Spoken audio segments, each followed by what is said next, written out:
Thank you all so much for your patience. It looks like we are ready to go with our next run. So please, everybody in the chat, let's get hyped for Liminal Ranger Normal Ending by Osmorn. Whenever you're ready, Osmorn.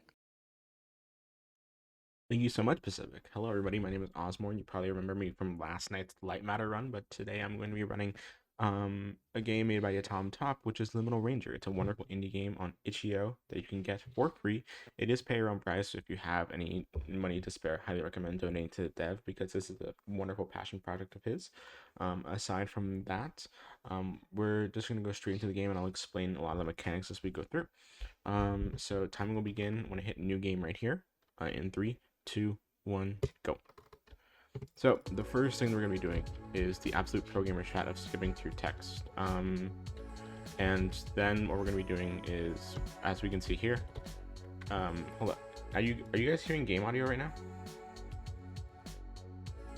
Okay, for some reason it's not on my end. And now we're going to be going through here, and as we turn around, we're going to skip this cutscene. We went to meet with our friend up in that corridor, and turns out he is not there. He is lost between the spaces between dimensions, and it's a very dramatic plot. And now we're working for an organization that brings peace to the universe and trying to make spaces happy while we search for a friend in the process.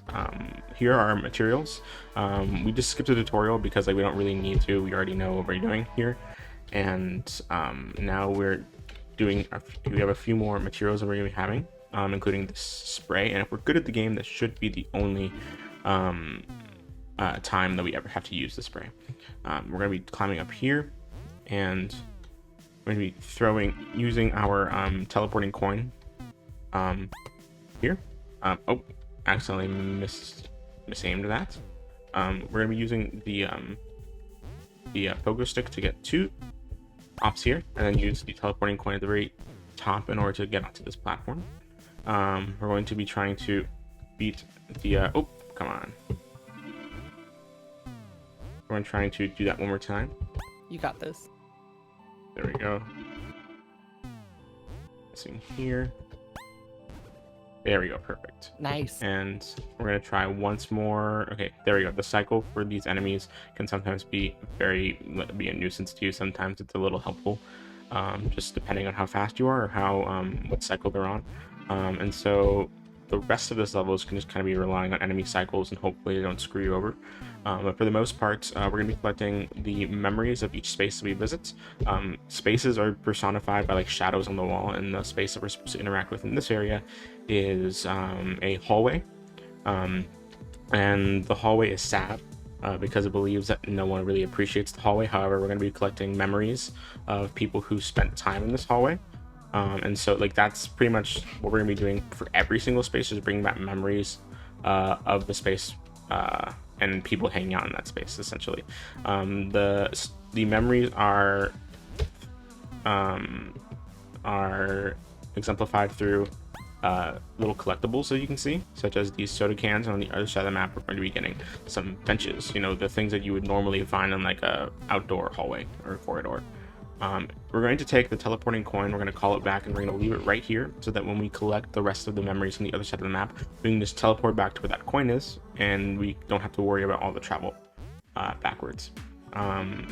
The cycles for these guys can sometimes screw you over, but thankfully they were next to us today. Originally, this is kind of routed in a special way where we would collect all of the memories or all the benches here from bottom to top, but now we're doing it top to bottom, so with this guy, and then going all the way up here,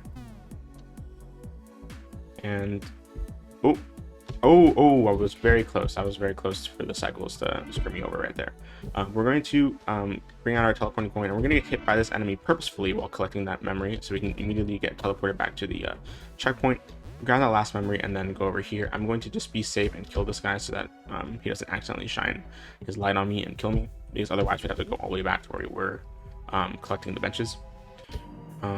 Now we're going to go into the second area, but first we need to return to our boss, and now we're introduced to a special mechanic in which we have to get rid of an item and upgrade an item. We're going to get rid of the spray because it's kind of useless throughout the rest of the run, and we're going to upgrade the hammer because when you upgrade an item, it has an ult ability, and the ult ability is pretty useful for the hammer. One could say that it's broken, although everything that we're doing is part of its intended mechanics, just because of how easy it is to traverse. You can fly with the hammer, and so essentially when you right click and then jump, you can easily just fly with the hammer at any point.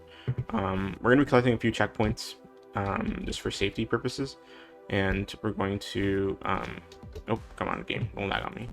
There you go. And we're going to be collecting one more checkpoint over here. Depending on how spaced apart your jump is with your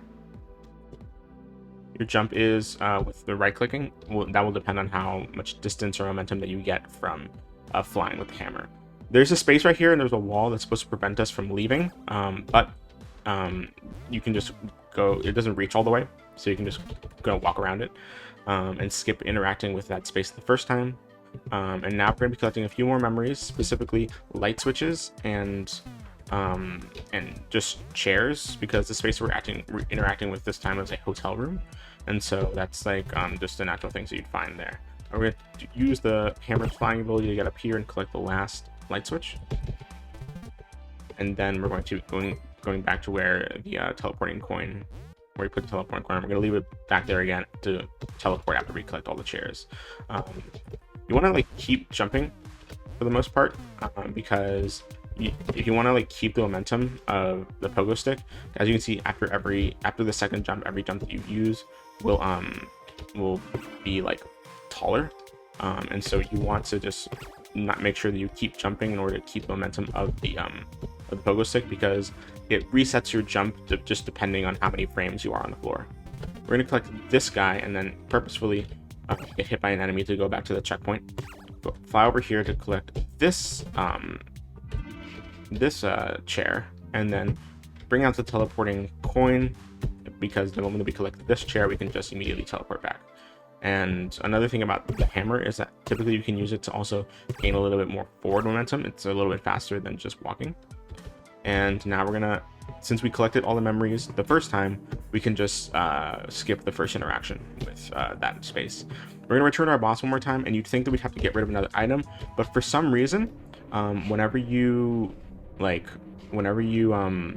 are in that like screen in which you have to like, it shows you all the items and you have to get rid of one and upgrade one, you just like, you don't have to, you can just reset checkpoint, because for some reason that screen is up, but you have movement. You're able to move in the world, in the space, and so you can just reset checkpoint and then move forward into the next area. Pacific, if there's anything you want to say, you have like 30 seconds to say it right now. Sure. A reminder to everybody who might just be joining us, we are supporting Little Warriors, and if you'd like to donate to this amazing cause, you can type !donate in the chat for the link, and then as well, you can type !rate for some information about the exchange rate. All right, wonderful. Thank you so much.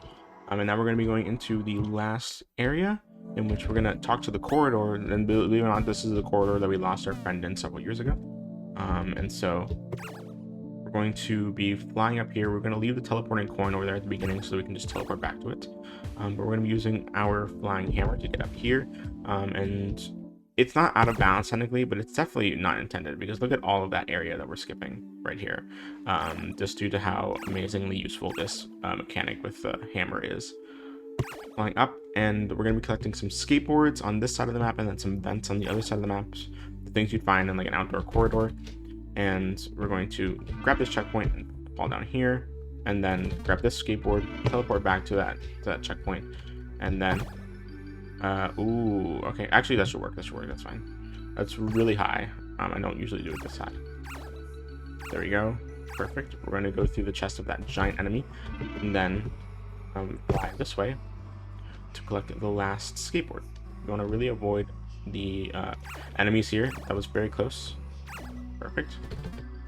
And now we're going to teleport back to where the coin is, and we're going to leave it back here, and we're going to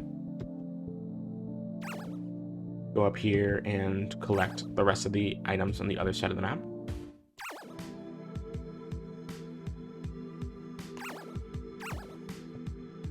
Fly up. You want to really be careful with this guy because he might kill you. His range is pretty large. And then we're going to be collecting this vent actually through the wall right here because you can collect some items through the wall. And then grab this vent. That was a little finicky. And then after grabbing this vent, we can just teleport back to where we put the coin at the beginning of the level, and then walk through. We're gonna talk to our boss one more time, and then time is gonna come up really quickly at the very end.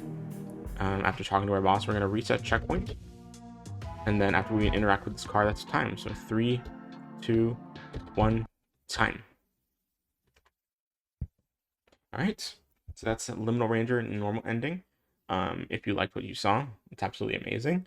It's a wonderful game, and I highly recommend picking it up if you have a chance, because it's a really small game, passion project, but it's actually a really entertaining speedrun, and it's a lot of fun to do. If you're looking for something quick and small, and pretty beginner friendly, I would say. And so I highly recommend picking this game up whenever you have the chance. Again, it's free on itch.io. And I hope that, and it also has amazing music. This is like a one-man project, including the music. It was made by Tom Top, so it's absolutely amazing. And so, highly recommend picking this up when you have the chance to. There was also a true ending to this game. There's specific things I didn't show off, and so I definitely recommend picking this up. So, aside from that, that's all from me. I'm glad I was able to show this off, and yeah. I'll hand it off to Pacific. Thank you so much, Osborne. Thank you so much for coming in with that run. That was amazing. Can we get some love for him in the chat, y'all? Don't forget, Osborne said that this game is it's available on itch.io, and it's a name your own prize. So if whatever you're able to give for this beautiful game is very lovely, you can just name your own price for it on itch.io.